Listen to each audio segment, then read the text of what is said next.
Hello, everybody. Carlos Torre here. I'm joined by Chris Van Heerden, who will be fighting Jaron Ennis December 19 on Showtime for the IBO welterweight title. Chris, you've been so gracious enough to give me the time out of your very, very busy schedule. How are you doing?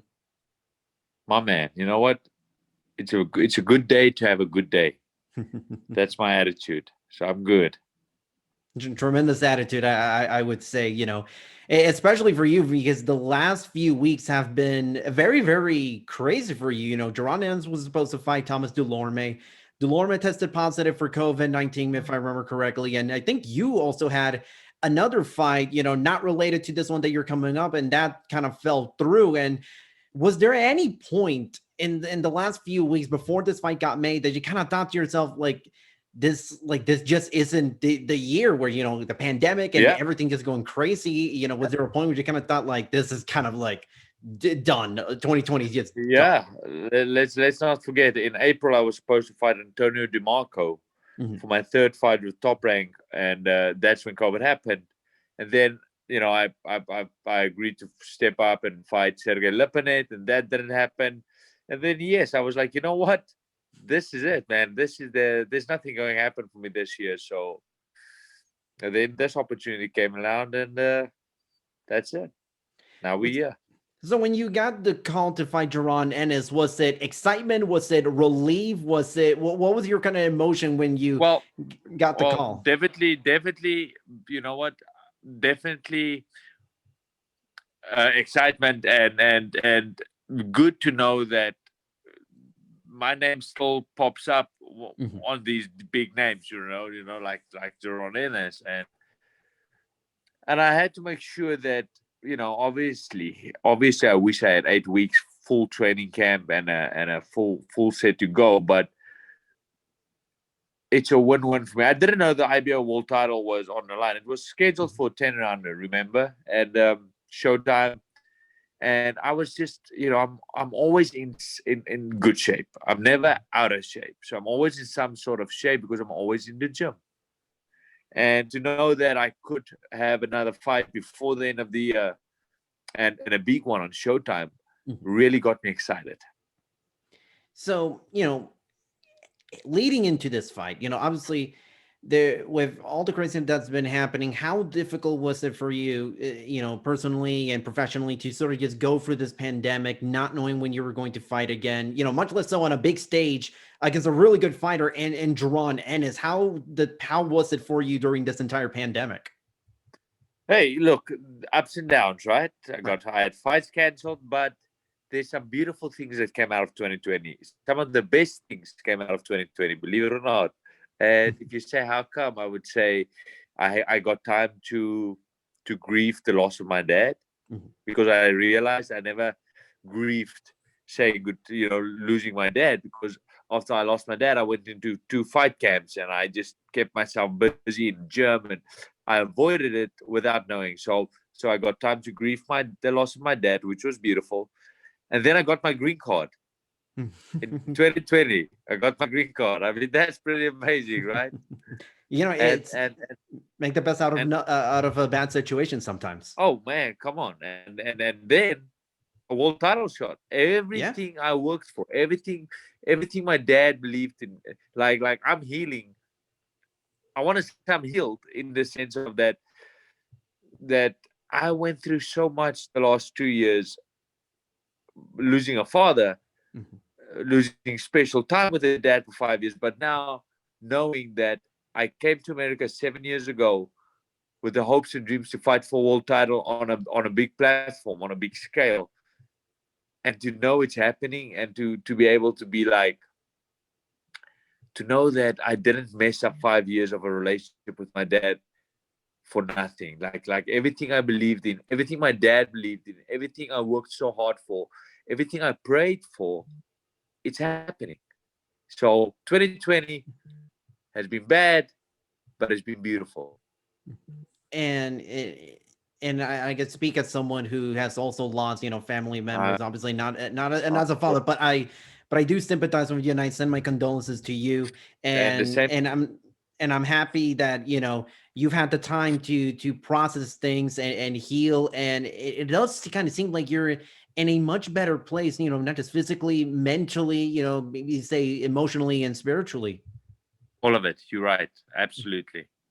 So you're on this, onto the boxing. You've been on this great win streak that, sometimes make people, when they look at this fight, they don't realize that you've been on this very good win streak since your loss to Errol Spence Jr. a few years back. And, in some ways, this fight against Jaron Ennis is almost kind of similar in some regards to when you fought Spence, like Spence back then. And this is a Yeah. young, hungry, unbeaten welterweight looking to make the, climb the rankings.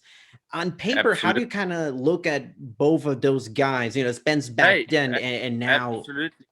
I think Jaron Ennis, he has got a bright future. I see how, and that's why I accepted this fight, because if you look at my resume, Mhm.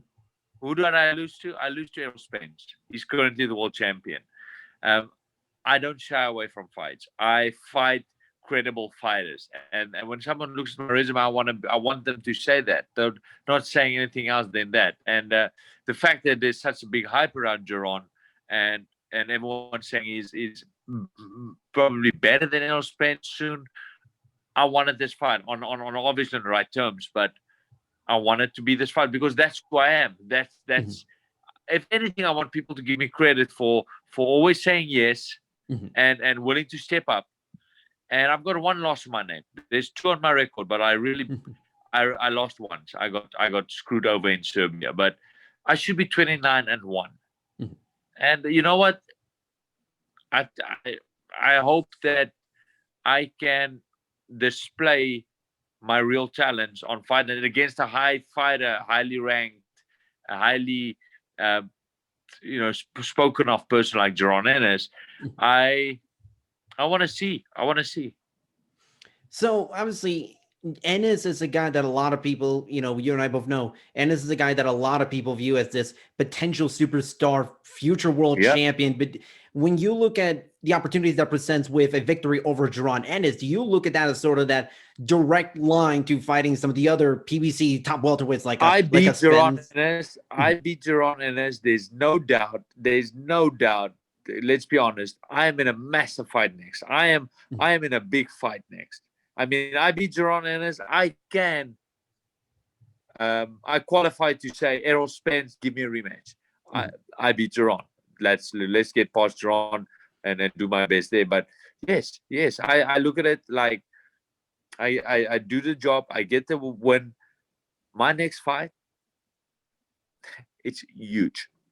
Yeah, this guy's the limit with a win over Jaron Ennis. Oh, absolutely. So one thing that that's very interesting, Ennis is the guy who has been keeping himself busy throughout the pandemic and Yeah. throughout 2020. And you, through no fault of your own, you haven't had a fight in a little more than a calendar year. How difficult has it been, not just getting this fight unnoticed, but going up against Jaron Ennis on a big stage? How difficult do you believe maybe those first couple of rounds, that early stage of the fight's gonna Yeah, be, as you kind of shake off the ring rust? absolutely. Let's call a spade a spade. There's being out for over a year. I'm sure the first quarter of the fight's gonna be shaking out the ring rust and get comfortable being back in there. But then again, I'm a veteran. I'm doing this. This is my job. I'm always in the gym. I'm always sparring. Or I already went through a whole training camp for a fight. Being a veteran in the sport, I should be able to adjust very quickly and make it work. But yeah, I mean, we'll see when that bell rings what happens. And do you believe your experience, and you've been in the ring with great fighters in the past, you believe that could be the deciding factor when it's all said and done, that experience over a guy like Jaron Ennis?